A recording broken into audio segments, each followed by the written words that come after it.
about an appearance, since we have appearances that we can talk about. The appearances that I like to talk about are the Sacramento Kings, right? Mhm. And the other team I'd like to talk about is the Memphis Grizzlies, man. Those teams appear, right? They do some great things. They make some, No flash in the pan. yeah, that's right. A little flash in the pan, right? And that's the thing that is concerning for somebody that's looking at this Oklahoma City Thunder team.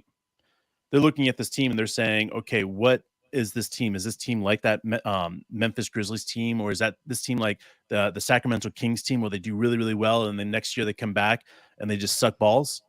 So to me, like that's where this team is different. Like I've been saying it for a long time, is that what we have in Oklahoma City is this desire to win and desire to do better in every single season. That's what drives his team. That's what makes his team different. And knowing that this team is going to go to the offseason healthy and they're going to work their asses off and get better and become better. They're going to go play in the Olympics, some of them. And the ones that don't, you know for a fact, are going to hustle like nobody's business because they've got something to prove now. And to me, like this is exactly where we need to be as a team.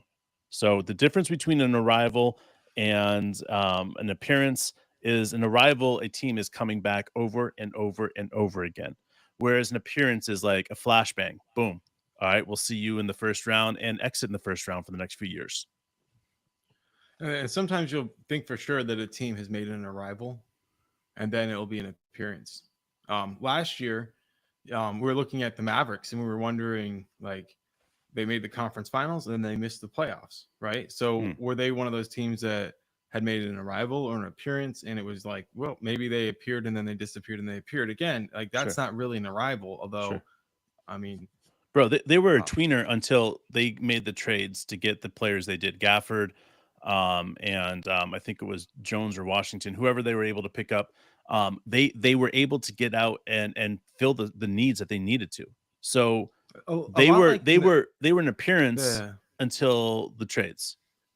a lot like the Heat, or maybe a team with LeBron James over the last few years. Like they get right up to that trade deadline Yeah, and they make a massive shift sure. and they can make a run, right? But does that mean that we're looking at a team that has solved the problem? Are they going to be able to Well, I win got a enough question. games to guarantee good seeding next year? I mean, Sure. are we actually looking at a team that's arrived, or are we still looking at a team like the Mavericks? They might even make a finals appearance, but is that actually an arrival as a dominant team in the West? Let me ask you this: is there anything broken with the Oklahoma City Thunder? Okay, Broken, let's dig in. broken. Let's dig in. What is broken with the Oklahoma City Thunder? Because to Other than my other than point one is thing, go that ahead. there's damage, right? But nothing's broken. Okay, like I I would understand say that. that, man, there's a lot of fans that are broken. Sure, sure. I think you just got to get to this, and you got to understand if there's nothing broken, right? Then we don't need to make big changes. What we need to do is make small little adjustments. All right, we'll just call them. I know we got a lot of tweakers out there, so we'll call them a little tweak. You know what I'm saying? That's all we need, right? That's all we need. We need a little bit of a tweak right now. We need a little bit of a readjustment. Get to a good chiropractor, but we don't need to make a huge splash. Like, do we need to get Paul George? No. Do we need to trade Josh Giddey? No. I mean, are some of these things going could happen? Sure, but we don't need to go out and make a big splash because things aren't broken. It's called development. When we get a chance to develop our defensive rebounding, we get a chance to develop some other aspects, we'll be better. We got the draft, we've got free agency that we can fill these needs, and we've got an incredibly upset Gordon Hayward. Like, what else do we want, man? We got everything we need. Dude, let's talk because you mentioned it. All right, so I mean, you outlined the team pretty well. You know, coaching's in good situation. Our stars in great Sure. situation. We got a big three that everybody's excited about. We got a bench for days. We got Lou Dort that people seem to be good with now. But Josh Giddey is like this flashpoint, and there's a lot of people who have opinions about this that don't really know a lot about basketball. Sure. But my the thing that I always get tripped up on with this is you have a team that's number one in the West, right? Thanks, Unc. And there's still a group of people who think about this team as in addition through subtraction. Like Sure. we'll be better if we get off of Josh Giddey and we just move someone else in that starting point in the spot, Sure. and then just like he's on a different team. And I'm like, how can you have the best team in the West by record in the regular season? Yes, we need some experience to get to the conference finals and get to the finals, but regular season record, best record. Why are we sitting here saying now we need to go in and fuck shit up? And hopefully, Josh Giddey only represents the stats, not necessarily off ball movement, not like he's actually helping get the what coach wants done out there. Like there's an assumption that he's not rebounding and his game is complete shit, even though he had a hell of a March, dude. He was able to put up a great statistical shooting line there too. Sure. I don't understand why people are so convinced. And when you listen to Josh talk in the let's get to the basics. press conference, dude, this guy wants to be around. So I'm not exactly sure why so many people are ready to move off of him. Let's get to the basics, man. Let's have a little history lesson about Oklahoma City, guys. All right. Anybody that's not from Oklahoma City needs to know about what's happening here. So way back when Oklahoma City became a state, or Oklahoma became a state, it was actually the city was in Guthrie. All right. But this dickhole of a reporter kept on making fun of the governor and saying things that weren't true. Right. And so he decided to move the capital to a different city. And that's where they decided to move it to Oklahoma City. Right. It's because of the reporters. Okay. And if you look back to the first Oklahoma City Thunder team, what brought this team to their knees was the reporters. What caused issues was the reporters. What caused issues to the beginning of Oklahoma? The fucking reporters, man. So what do we have to do in order to get this team better? First of all, we've got to make a couple of adjustments. Coach was doing a great job at teaching Josh Giddey his new role. Now that Josh Giddey understands his new role, what he's going to have to do is show us now what his new role is, because he didn't buy in to the new role. He had this idea of what the new role was for him, and he didn't buy in all season. There was moments that he did, but coach obviously would have played him way more than 25 minutes a game if Josh had got on board on that. All right. Now that's not me picking on Josh. That's not me picking on coach. That's just laying it out right here, is that coach and Josh were at odds at what Josh's role was going to be.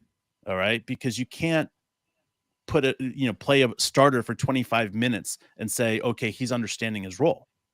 Because if he was understanding his role, then he would have played more minutes. He would have got 30, he would have got 35, just like the rest of the starters, right? Simple as that. So Josh Giddey in the playoffs comes out, and what happens? Well, Josh Giddey's role that coach was trying to teach him all fucking season, guess what went? Boom. Derek Lively, stuck on you. Gafford, stuck on you. Well, now Josh didn't learn the lessons that coach was trying to teach him. This is not picking on Josh. This is two guys, right, that are becoming roommates, essentially, that have lived with other people and now are trying to figure out how to have an ongoing relationship on a court. Okay? That's what's going on. Well, guess what happened during the playoffs? Josh Giddey figured it out. Josh Giddey got it, right? And you see at the end of the season, now Josh Giddey got it, right? This is not in a situation where it's like, now we got to trade Josh Giddey because he finally got his role, right? No, now we go to the next season. We find out what Josh Giddey's role is going to be. Is that going to be coming off the bench and the general off the bench? Or is that going to be that starter as what he needs to be at that 30 minutes a game? And I'm telling you right now is that there is no better guy when it comes to spreading that ball out when Josh gets to the open floor. Who else is going to throw the ball into the imbalance? Josh is the best player in the league at doing that. Like, there's so many things that Josh brings to the team. We can't go out and get rid of Josh unless Josh wants to be gotten rid of. If he's like, hey, yo, trade me, I'm out. Then Presti will trade him. But that's not what's going to happen here. We'll do that for anybody. And you're right. Let's Josh's role, as you put it, right, and his accepting of that role came up to the point at the post-season press conference where when asked about it, Josh said that he actually agreed with the coach benching him, which I've never heard a player ever Sure. do, especially in a situation like that. And he said the reason was because he was in his head.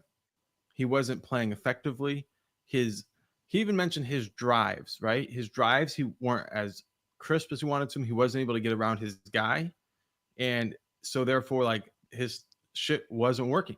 All of a sudden, he's put into this pressure cooker called the second round of the playoffs, right? Like, there's no way I can be critical on anybody. I've seen players that were some of the best players that I've ever seen completely crumble. Like, So bad. a great name, Sheldon Williams, a Carmelo great Anthony. Oklahoma basketball player. Okay, Carmelo. But Sheldon didn't have as long of an NBA career as Carmelo or whatever, but he was a hell of a player at Duke.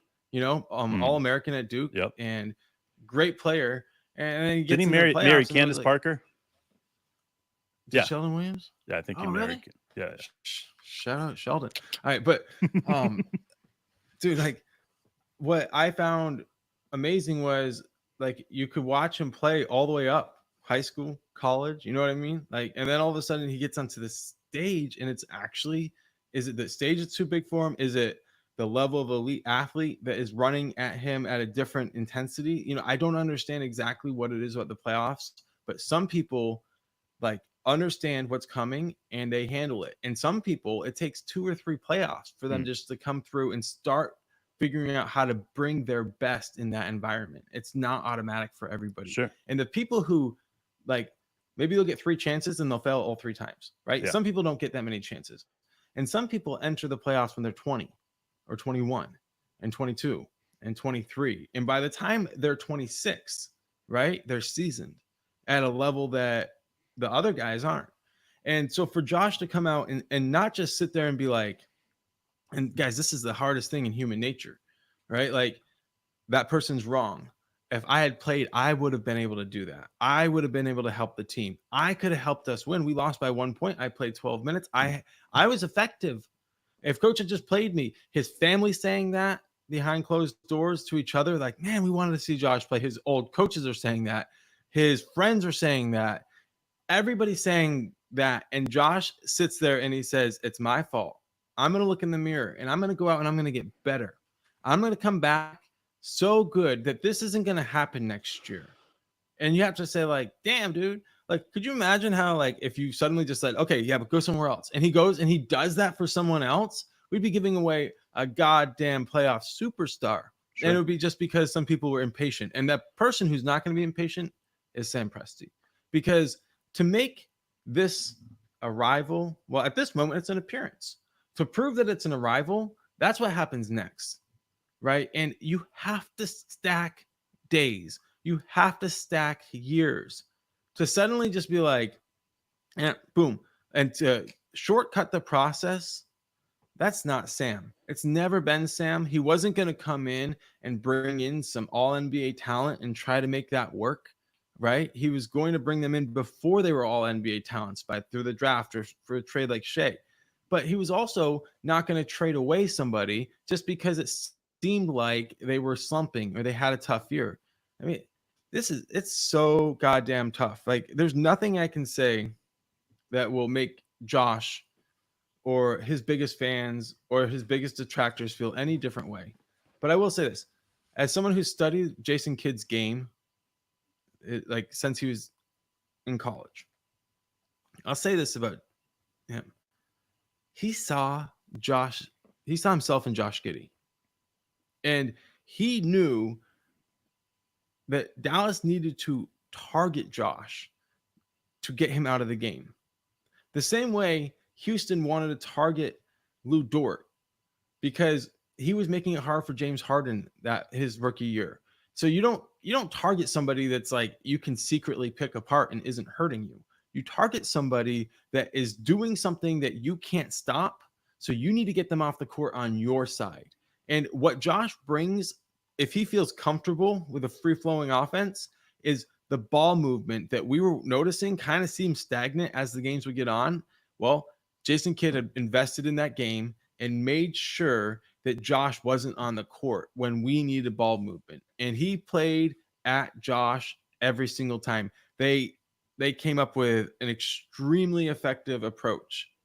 This approach will literally work 1 year because Josh is going to work so hard. But the drop coverage of just putting, like you said, Gafford or Lively on him, and then just letting them basically play a zone off of Josh and running somebody out really late and anticipating the increased pressure of the situation and coach's shortened leash would really put Josh in a spot where each shot was a huge shot, which isn't really how Josh was shooting like in March. In March, he was just shooting every ball like it didn't matter. And that's great. Sure. That's what we need to get him back to.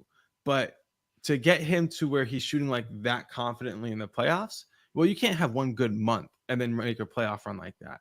That's a whole season, Dave. That goes like you're saying. Like Josh learned what he needed to, what coach was trying to, and yeah, bites. If Josh didn't catch what coach was trying to teach him at the end of the season like he did, bro, we would be saying Josh is the first guy out of here.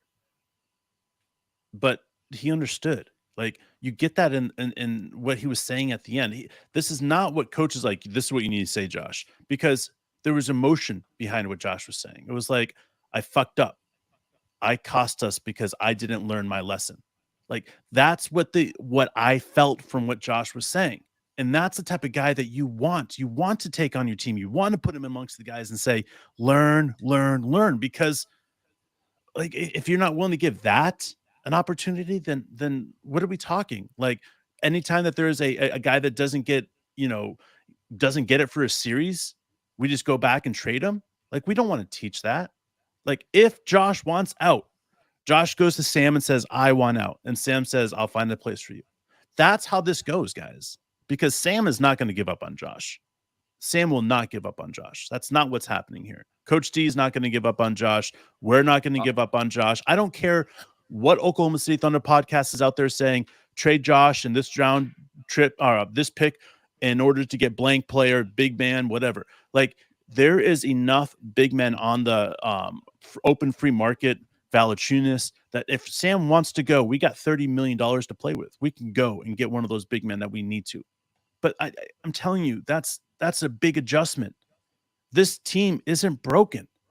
Nothing is broken with this team. We're damaged. We're hurting. We'll figure it out. We'll put it back together. And coach and the guys and the training staff are going to do a better job at teaching defensive rebounding this off year.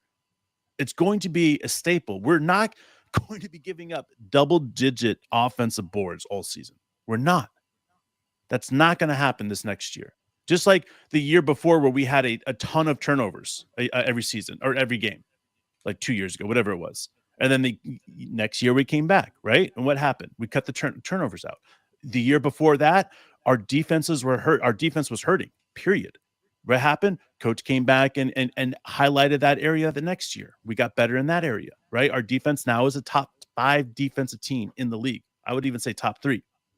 So let this coaching staff develop the players. And I'm telling you guys, instead of throwing in the ringer and saying, or the towel saying, let's get rid of Josh, let's get rid of Isaiah Joe, let's get rid of blank, let's get rid of blank player. Like, listen, Sam Presti has Gordon Hayward that he can try sign and trade. This new bargaining whatever CBA. There's a lot of things that I don't understand 100% with it, but it will be made known as soon as the season's over. Like, what Sam can do with Gordon Hayward, what we can do with all the other players like that we're going to look at and say that, we don't need on this team anymore.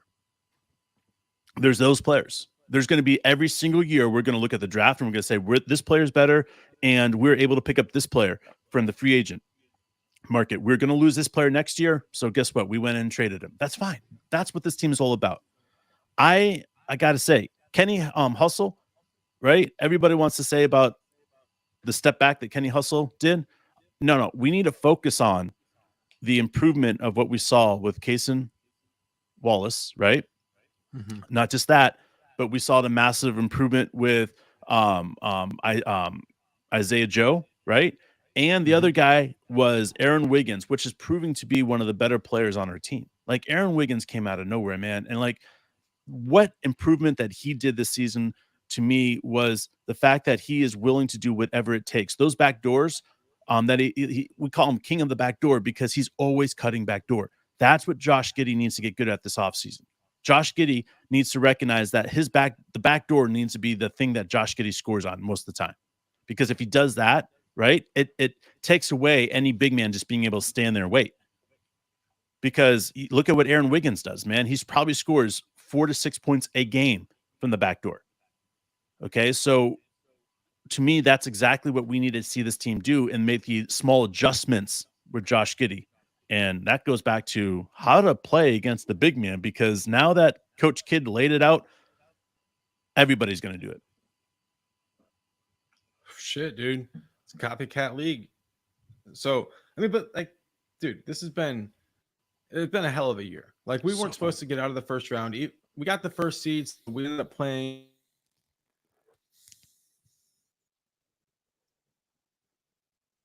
But in general, if you're looking at like coming into the season, what our goals were, right? It's like we got to get to the playoffs. Right? Sure. Get to the playoffs, get a taste. Well, we got a taste, and then we got some. You know, we got game 7 of the second round was really 1 point away. And I don't want to go in on Coach D because I really thought he did a hell of a year. But my hope is in the future, if given the same exact scenario, right, you can challenge something and try to take points off, or save that timeout and advance to half court and play for a shot to win. Man, I hope he takes that shot to win with Shea out there. I know it's a situation and all this stuff, but I've had the belief as someone who's coached before that if you have a shot to win it at the end, then you've done everything right. You don't need to win every game, right? But if you've played the game down to the point where you have time to drop a shot at the end, then you've played the game as well as you can hope to going into the game. Now, looking back after the game, you'll be like, well, we could have cleaned this up. We could have done better here. This didn't need to happen. But the idea is every game, every single game, if you can play it for a shot to win, then shit, dude, you're doing the right thing. Man, I think that's a good, just in general with life, bro. You know what I'm saying? Yeah. If you just go out there and hustle and be all right. I mean, I think that's what we're talking about this team. Why do we always think that this team is going to get better off of every year? People say there's going to be a point where this team's not going to get better, and I get that. But I mean, when there's a desire to be the best and the desire to do good, like there's no slowing it down. And I think that's what this team is what we're seeing right now. But in front of us is that whether it's Josh or Kaysen or Isaiah or Lou Dort, I mean, these guys are role players learning their role. And Lou Dort has done an incredible job. How many times did we hear about all these people saying, trade Lou Dort? He can't hit layups. He can't hit 3-pointers. And we would always say, hold on to Lou Dort. He's going to hit those layups. He's going to hit those 3-pointers, right? And this year he did. He's only going to get better because he's proven that he can do it. So our role players are just that. Our role players will become better. And when our role players are better, they're going to highlight what our stars are. Chet, right? We've got a beautiful star trio, man. Like people will sit there and be like, "Oh, Chet's your next star," right? And then be like, "No, no, J-Dub's your next star." Like we already got a star, right? Shea, but who's the next star? Like it doesn't matter right now because we have the whole offseason to sit here and debate about it. Because that's how good this team is. We're not like any other young team where they're like, we already have everybody worked out.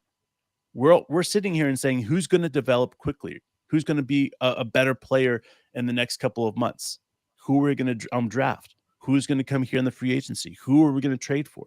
Like there's so many answers that are left unanswered right now. But I guarantee you this, guys, there will be a trade, there will be a draft pick, right? And there will be a very, very clear understanding of who that next player that we can understand will be it for the Oklahoma City Thunder. Yeah, man. It was a hell of a year, guys. We really appreciate everybody sticking with it for the whole season. It was touch and go for a little bit in the middle part, but it means a lot that you guys continue to like reach out to us and give us shout outs and just let us know that you're thinking of us. It's Dave's getting ready to off and move again, and I'm still unpacking for my latest move. Um, in the middle of the move, my wife and I we lost our jobs. That was in June. Yeah. So kind of like figuring out how to like survive and move and get this stuff. Housing insecurity and podcasting don't go together very good. So, we did the best we could, but in the end, we've been in the process of, launching a business and really getting things going, getting set up here in Delaware. So it's been a really crazy journey, but I know next year, I feel exactly like everybody listening right now, this intense excitement that like we're for real. We're going to be here in a big way in the future because like we have a team that's set to win for a decade, maybe two. So what we're hoping to do is just, be here to watch it with you guys and continue to enjoy it. And I'm telling you, man, when some of those days were really, really dark and I felt like I didn't have many people out there, sometimes I'd just jump on, I'd see all these new messages being like, where you guys at? We love you. Don't worry. We see what's happening on the court. It's exactly what you guys told us was going to happen this year. You guys knew we wanted to be there with you because we predicted all of this. But in the end, when life hits you in the balls, you got to take a second, put some ice on it, stand back up, make sure that you can, step up to hit that shot to win instead of just playing not to lose. You know what I mean? Yeah, man. And I just want to take a minute and I want to thank everyone, dude. We got over 10,000 thumbs up this year. 10,000 people liked our video. The other thing that was pretty amazing was we now are standing at 1,400 followers. That's pretty awesome because, yeah, dude, I never thought we could get up to that close to 1,500. Yeah. We're getting a lot of love out there from people, and if you guys just ever take a moment, go look at the chats. Go spend time, look at the live chats, look at the chats in general. We got a really passionate group following us, like just an amazing group of people that are willing to voice their opinions. We get a lot of trash talkers too, because Mark and I are very polarizing figures. Trash talkers from Oklahoma, San Antonio, Dallas, Minnesota. I mean, it doesn't matter, dude. It's all because what Mark and I say. We don't really apologize for what we say. We just say it and then just let it soak. We're very much like the Mormons like that. We like to let things soak and let somebody else stand underneath us and hit our bed a couple times to let everybody knows we're here. Yeah, right. So my point about that is I just appreciate all you guys. You guys have been amazing. You guys have listened to us for like 11,000 hours, well over 11,000 hours a month. All right, guys. So you guys are crazy, man. I don't even know what to say about that. We just appreciate you guys. There's not many people that would stick with us through these things. And like Mark said, we've gone through real life issues in the last couple of months and even a year. And being able to continue doing this with you guys has been amazing. So thank you very much. We love you guys. And we're definitely going to be back a bunch.